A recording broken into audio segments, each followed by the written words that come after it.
Welcome to the What is Smart podcast. We dive deep into the ever-evolving world of intelligence, learning, and success. Join us as we engage with leading educators, psychologists, technologists, and thinkers, unraveling insights and challenging old notions. From EQ to creativity, from tech savviness to social awareness, What is Smart is your guide to understanding intelligence in the 21st century.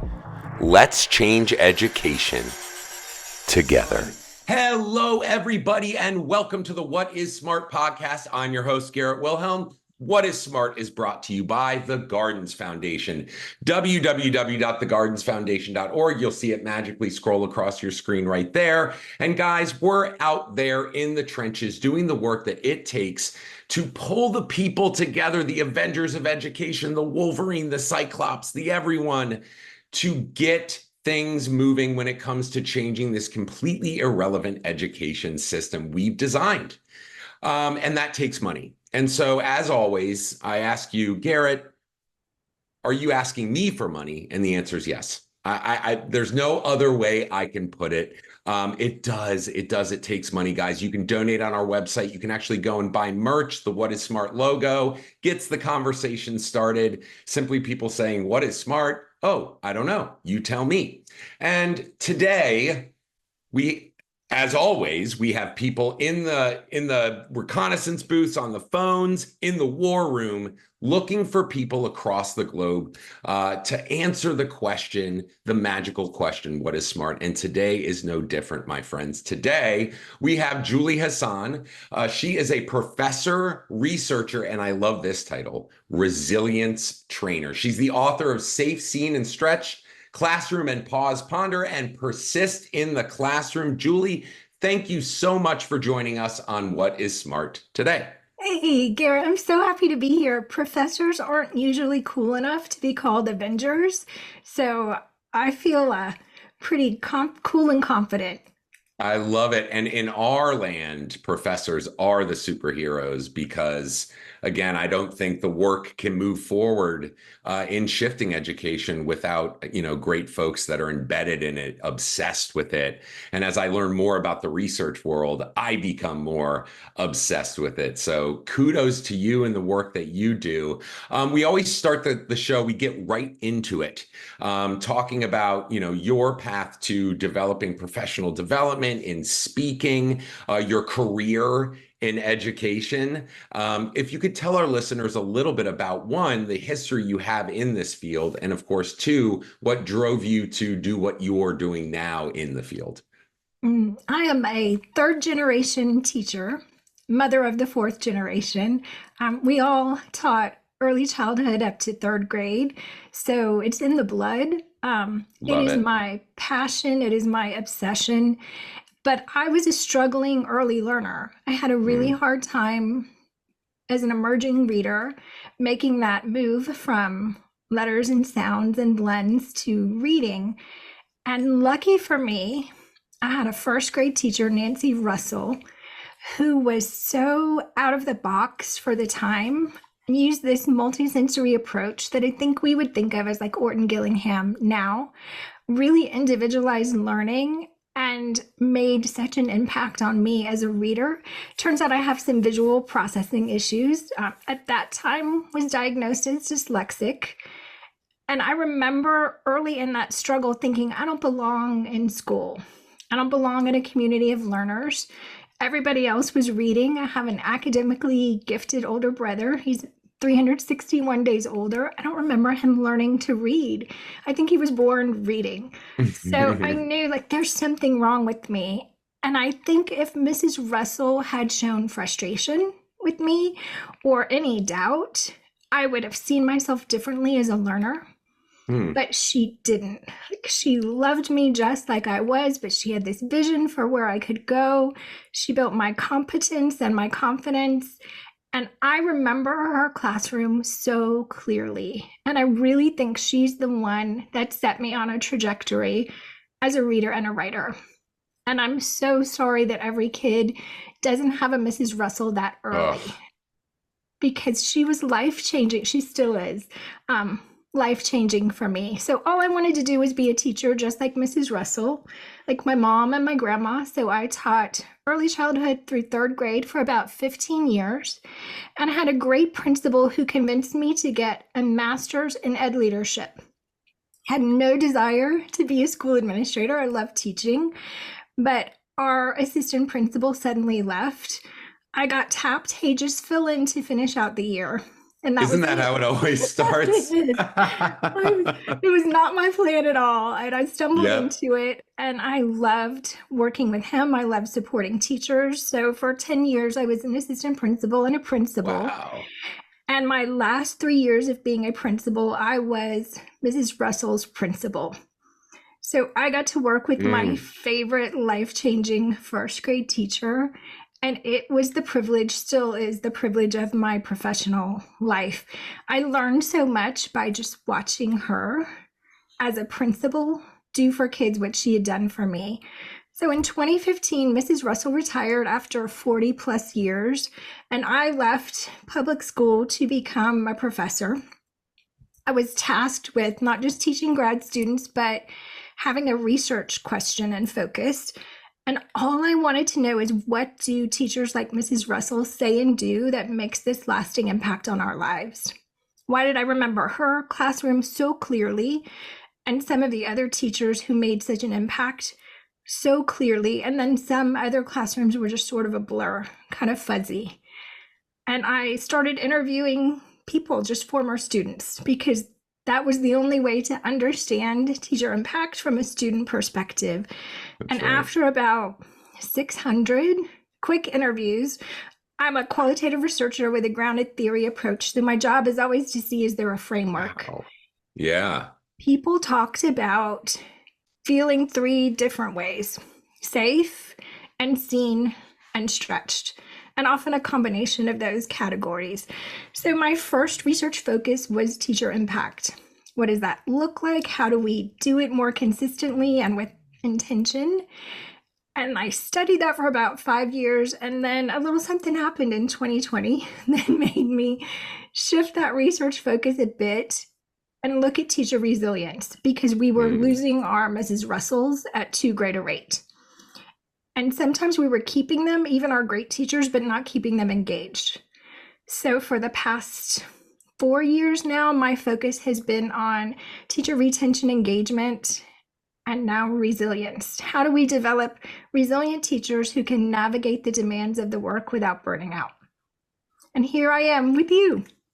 Wow. The work you're doing is, I'm sure for all of our listeners and viewers, not only just needed, intensely needed, but hopefully the start of a different look and feel for not just the learners in our rooms, but the educators that have to be, so many different roles. And I'm sure you found that in your research and looking into resilience and what it actually takes. And so in that research, what is bubbling up when it comes to, one, the biggest thing that really drains teachers, and then two, what is kind of the best way in which a teacher, or one way, let's say, I won't say best, but one way that teachers can stay the course? I work with both teachers and principals. So I teach graduate classes at Appalachian State University. All of my students are either principal prep or superintendent prep. So they're either Wow. aspiring principals or principals who are aspiring superintendents. And when I visit them in the summer, they're working on school improvement goals. Really ambitious, great student improvement goals focused on helping each and every learner achieve better outcomes. And the first thing I ask them is, tell me about your teacher retention rate and tell me how engaged your teachers are. Because it's not likely that you'll reach any of these goals unless you have a consistent group of engaged teachers. That's the lever. And it's so crazy to me that we don't always think of that front of mind when we're thinking about student engagement and student achievement. So for me, it is looking at how do we keep them and keep them engaged. And if we think about, I think about it like a football field. our work. So at one end, you've got this zone of satisfaction and engagement, and on the other end, you've got this zone of burnout. And you've got demands on one side, and we know the demands are heavy right now. Heavy. And you've got resources on the other side. And if we don't have the resources to navigate those demands, we're burned out. That's So right. there's two things we can do as principals. We can try to reduce some of those demands. We can look at workload, scheduling, meetings. I mean, we could go on and on just about meetings. And as teachers, we can start building some of our inner resources, and that's where the resilience comes in. How do I develop the things I need to navigate those demands more effectively? That's where my research is. And it's interesting because it's such a individual, personal, varied plan when we think about our own teacher resilience. And you talk about personalized learning for kids, but we don't always do that for teachers. I was just going to make that Yes. link. I'm so glad you did. Continue, please. It's personalized, individual learning for teachers, because when it comes to resilience, we have to know ourselves. We have to know what we need, and we have to constantly sort of assess and adjust those educator batteries. So I think of myself not as dispensing knowledge, but offering a variety of strategies and tools and practices that teachers can choose from and decide, what do I need most at this time, in this moment, in order to keep making an impact on kids? And one of the most helpful skills I've seen, there's a principal on TikTok right now, and this principal is putting it forward that he doesn't have a desk, he doesn't have an office, that he has this cart that he rolls around his high school, and he simply checks in. What do you need? And talk about, a bevy of options, making that physical, like, I've got bathroom pass, come on out and I'll step in for you. I have extra paper. You need staples, boom, it's under here. Hey, you need me to make copies? So-and-so needs to go to the clinic. I see that because I see it kind of as a tree, right? You're talking about speaking to superintendents and principals. You're giving them a bevy of options, a personalized experience. And magically, not magically, principals and superintendents bring that to their school group. And then ultimately those leaders then trickle down to the teachers, then magically trickles down to the students. Hey, So it's how about that? it's almost like, I don't love top-down, leadership whatsoever. But in this case, teachers, educators, school leaders, in my opinion, need to feel the experience, right? And Right. to understand it, like even talking about who is your favorite teacher again? Her name? Oh, Mrs. Russell, Nancy Mrs. Russell. Russell, right? Mrs. Nancy Russell out there, just absolutely destroying it out there way before the future of learning is being crafted on. So kudos to her. But someone like that, that's still in education, somewhat set in her ways, although in her ways were very future forward already.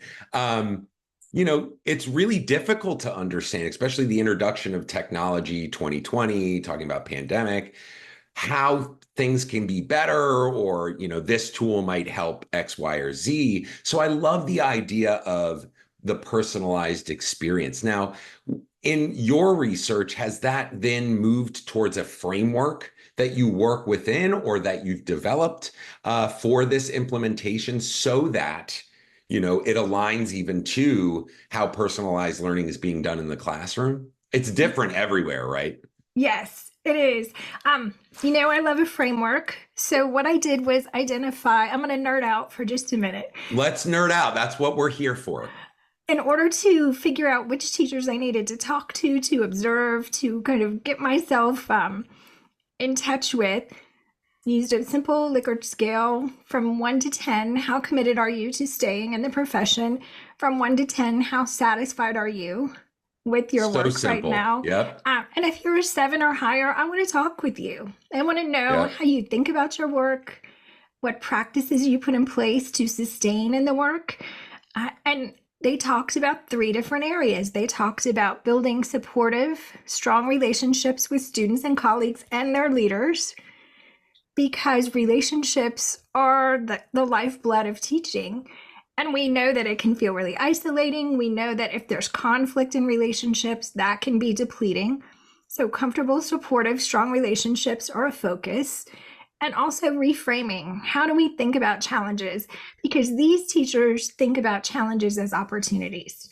And they don't go in sort of not expecting challenges. They go in saying, bring it on.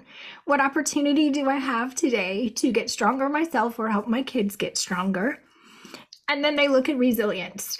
I know a couple great teachers who run an exercise after school simply because they know they embody tension and they need to release that tension. I know other great teachers who meditate because their minds are where all of that lies, and so they need that same. They need that Yeah, that's my thing. bit of quiet. So it's very different person to person, but they know themselves and they know the practices that help them. So it's those 3 R's. It's relationships, Oh, reframing, resilience. I love that any great educator loves a framework. I think any great researcher even loves a framework more. So I love to see you light up when we talk framework. But, sometimes we talk about like that motivation. And often, like as an educator myself, I started my career as a Montessori educator, already kind of outside the box in early learning, and as a guy in that industry, right? Like I stuck out like a huge sore thumb.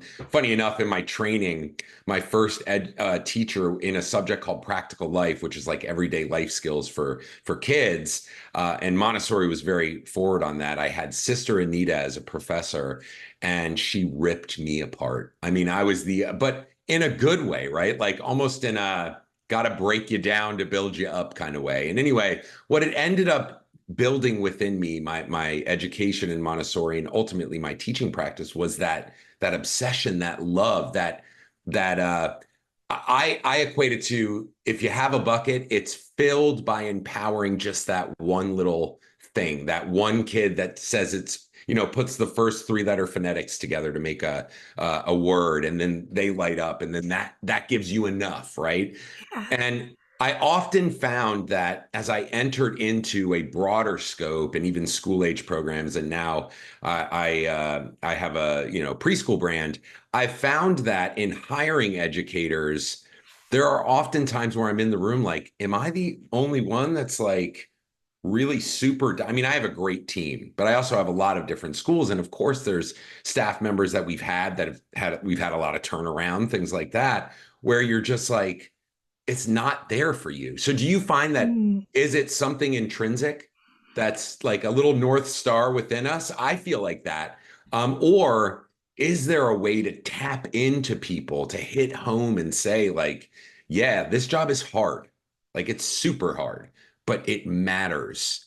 And it depends on how you drive success. So do you think that it's intrinsic, or do you think there are ways to capture a love of learning as an adult for those children?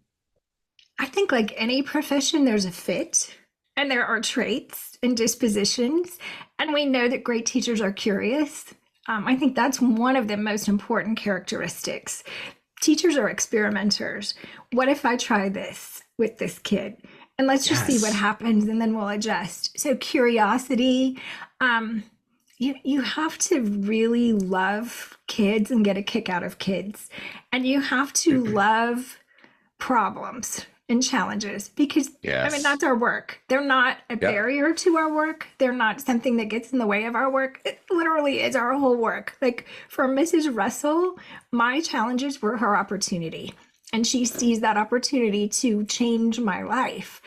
That's the work. So if you get knocked off course, frustrated easily by problems and challenges, not for you.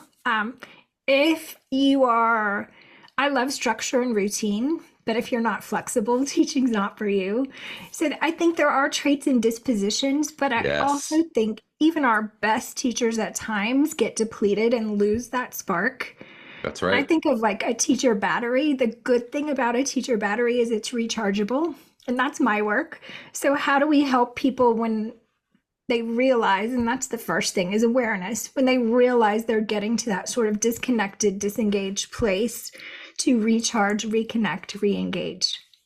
Yeah, and I think part of it is the school leadership Oh, connected, right? I think that's a huge part of it because I see, right, and I have 5 kids at home and they all go to school and they all go to public school, and I see how this process works and I try to get involved the best I can.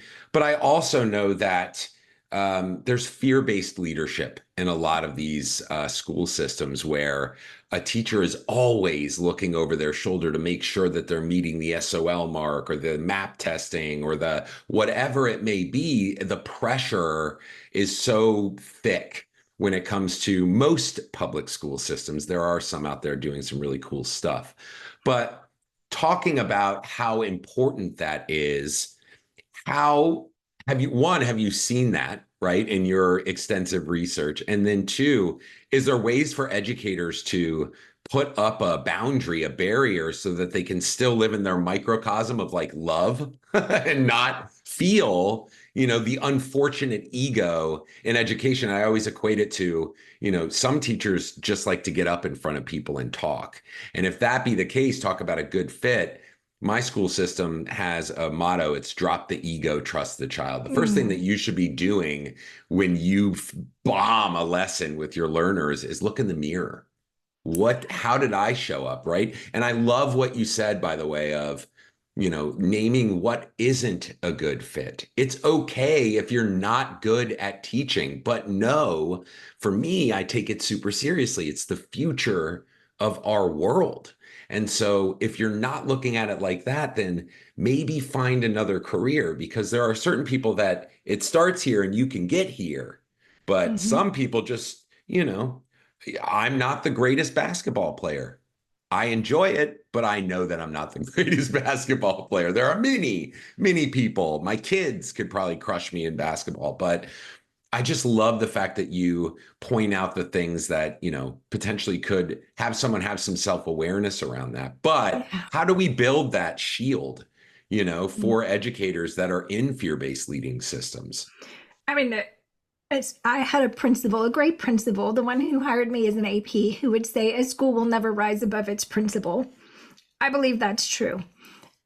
As a principal, your limitations put limitations on your school. And so if you are not constantly trying to develop and grow, and if you are not what we call the lead learner, then your school is not going to develop and grow. Our whole job as leaders is to remove the barriers and provide the supports and create the conditions in which teaching and learning can happen. It's our whole job. So we don't have a direct impact on learning. We have this sort of secondary impact that comes through what we do for our teachers. And here in North Carolina, it's a difficult time to be a leader and a teacher. There's some politics that make it really difficult here right now. Certainly some policies, accountability policies that are not helpful, that narrowly define teacher impact. So in my Mm. mind, there's all this evidence for teachers, if they look for it, that they're making an impact. The quiet kid who speaks out in their class, the kid who comes in happy to see them, the way our students work together, support each other, and collaborate. Those are pieces of evidence of impact that have nothing to do with MAP scores or VAM scores or any kind of score. Data helps us ask good questions and adjust, but it's a means and not an end. And there are so many different ways to see our impact as educators, and we need leaders who validate all those different ways that impact shows up in a classroom, and not just focused on the data from certain tests. Because ultimately, like we were talking about off camera, like the data is becoming less and less relevant, mapped to what we know kids will need for the future. I think if we're fighting the fact that technology is going to inform a good portion of our fact-based knowledge, then where does that leave us? That leaves us in soft skills. That leaves us in critical thinking and logic and preparing kids for 20 years from now, not 20 years ago. And I think that's a real problem, is when you talk about, the way in which top base can actually inform a really great culture, and culture is a big thing in schools. But in that case, top-down leadership is super frustrating because there are so many other factors that you talk about that are informed by performance and the way we Mm. measure learning in our country. And so it limits school systems. But I think going and rooting back to, how does this make you feel? What is the Yeah. soul points? I look at it as it's like, what is filling your soul points up every day? And it's taking that time. It's actually in between the cracks of, content and curriculum. It's Yeah. the moments where you're taking the time to personalize, to say, and for some kids, if you say, hey, like you remembered that kid like some weird anime comic book and you mention it and you say, hey, I saw the new episode was out, that changes talk about change the course of a child's life. It can. And sometimes depending on where you're at, especially in certain areas of North Carolina, they don't have, you know, figures in their life that are leading them in appropriate ways, depending on the socioeconomic diversity and the situations a lot of these families are. So know that I'd say it so many times. The jobs that you guys do out there as educators matter, and they matter Mm. so much. And no matter what, like we talk a lot in this podcast with great people. And one thing that I noted from Dr. Damian Bevel from Boston College, we were talking and he said, no matter what the system is deciding, it still comes down to you in your classroom with that door closed. And Yeah. you can make little life game-changing changes for kids' lives right in there. And In so, such small moments, too. I was talking with a grad student about teachers we remember and classrooms we remember. And he said the most interesting thing. He said, the classrooms I don't remember well were transactional. A teacher was nice enough, but there was this sort of unwritten contract. My teacher assigns the work, I do the work, my teacher grades the work. Everybody sort of agrees to get through this compliance-based checklist that we call exactly. school. Yep. And I don't really remember those teachers or those classes, but I really remember the classes where there was a human connection and that teacher was either really passionate about the content or really passionate about the kids, but there was some spark in there that went beyond transactional to connection. And I think for teachers, that's really important for us to know because compliance is rewarded for kids and for teachers. And one of the first things I say to my graduate students is by the time you get to doctoral work, you are a professional student. You know exactly how to do this. You know how to get an A, you know how to meet the parts of the rubric. And now I need you to lose all of that because Amen. that is not the work we do as researchers. We are curious, we are driven by questions, we are creatively non-compliant. It's not going to serve you. And I want to say the same thing to leaders. We have to stop the checklist, compliance-based, get through the day kind of way we go about our work and say, we have to go beyond that to make real human connection, to be on fire with curiosity about our kids and our community. And that's where the impact happens. Amen. We can just end And it right start there. preaching. Soapbox moment over. No, I would go on and on with you about that, but exactly that. I will say exactly that, and I'm sure our viewers and listeners will agree. But we always ask as we wrap up the podcast, like to keep it short and again open for another conversation down the road. I think there's a lot of alignment here, and wow, some of the things I'm sure you found are things that I'm absolutely obsessed with right now is how to connect deeper with learner or Mm. educators and keep them within our industry. But one of the things that we do with every guest at the end of the episode is to kind of ask you the title question. And in your research, I'm sure it's been an interesting exposure to a lot of different types of said word. But we ask you, what is smart? Mm. To me, smart is working in your strengths. So, first, you have to understand those strengths and then figure out how to leverage them in your work and know that there are a million different ways to be a great teacher. There are a million different ways to plan and teach a great lesson. And so figuring out what works for you, but then surrounding yourself with people who have complementary strengths, who are good at the things you're not good at, and leveraging those strengths collaboratively, what SMART is. And it always starts with awareness and understanding yourself. Self-awareness, people. That is one of the talk about through lines like we spoke of. That's one of those through lines is one, self-awareness to determine, and I love the aspects of it's like find what you love and see how it can help the world. And that is your purpose. There's something to that and smart as well, too. It's maybe purpose and smart live very close together in the human soul. And I think, wow, such a great take. But that being said, we want to make sure, Julie, that people can find you, the work that you're doing, that school systems that watch can find your work so that they can maybe get enlightened to how to keep their educators within their school systems a little bit more supported and loved and appreciated. And I am always open for a connection, a conversation. So if you're struggling with these things, like let's connect, let's talk. Teacherrecharge.com is where the Love resources it. live. So you can find the books, there's videos, there's some new checklists going up this week. So all kinds of things to help with teacher recharge, teacher resilience, teacher engagement. On social media, Julie S. Hasson, because there is a Julie Hasson who's a vegan chef and she's amazing, but that's not me. So the S is always in the middle. But yeah, I'd love to connect. So please reach out if these are things you're interested in or struggling with.